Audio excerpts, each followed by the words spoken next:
बिस्मिल्लाहिर्रहमानिर्रहीम अस्सलाम वालेकुम। सऊदी अरब से लाइव हूँ आप साथ में। अभी मैं यहाँ पर बैठा ही वज़ारत सेहत की तरफ से ये आ चुका है जी, ट्वीट आ चुकी है, यानी कि कितने केस आज के रिकॉर्ड किए जा चुके हैं।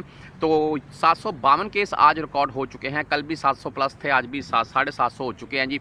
रोज़ बरोज़ बढ़ ही रहे हैं। तो आप भाइयों को सिर्फ इस वीडियो में मेरी ये बात सिर्फ बताने का, केस तो आप कहीं पर भी देख सकते हैं, अभी फेसबुक के ऊपर, आपके ट्विटर अकाउंट के ऊपर, आपको व्हाट्सअप के थ्रू किसी व्हाट्सअप ग्रुप में कहीं भी हर जगह पर शो हो जाते हैं रोज़ाना की बेस पर, भाई इतने केस आज रिकॉर्ड किए गए हैं।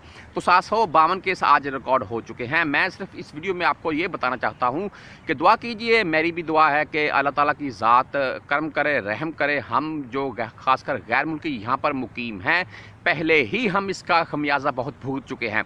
वो कैसे भाई, फ्लैट्स बंद होने की सूरत में अभी भी मेरे हज़ारों के हिसाब से भाई पाकिस्तान, इंडिया वगैरह में फंसे हुए हैं। फ्लैट्स ओपन है लेकिन ये काम और छुट्टी नहीं बढ़ रहे हैं। तो अगर खुदा न ख्वास्ता ये ऐसे ही काम चलता रहा और ये 1000 खुदा न ख्वास्ता क्रॉस कर गए, तो फिर भाई लॉकडाउन या इंटरनेशनल फ्लैट्स की बंदिश के मतलब दोबारा से सोचा जा सकता है। यानी कि सऊदी गवर्नमेंट या तो इंटरनेशनल फ्लैट्स के मतलब सोचेगी बंद करें इनको, केस काबू नहीं आ रखे हैं, या भाई लॉकडाउन की यानी कि कर्फ्यू की तरफ जाएगी। अगर कर्फ्यू की तरफ जाएंगे तो फिर भी हमारा ही नुकसान है। घर में बैठेंगे, बाहर दिहाड़ी वगैरह लगाते हैं, काम करते हैं, तो भाई काम रुकेंगे, जाहिर सी बात है पैसे कमाते हैं वो कम हो जाएंगे, मुश्किलात बढ़ेंगी जैसा कि पहले थी। अगर इंटरनेशनल फ्लैट्स खुदा न ख्वास्ता बंद होती हैं, जो कि बहुत ही मुश्किल से दोबारा से ओपन हुई हैं, तो जितने मेरे भाई छुट्टी जा रहे हैं वो फिर पाकिस्तान में बैठे रहेंगे। तो दुआ कीजिए कि अल्लाह ताला की ज़ात करम करे और ये तमाम तर जो केस रोज़ बरोज़ बढ़ रहे हैं ये नीचे आएँ, यही बेस्ट।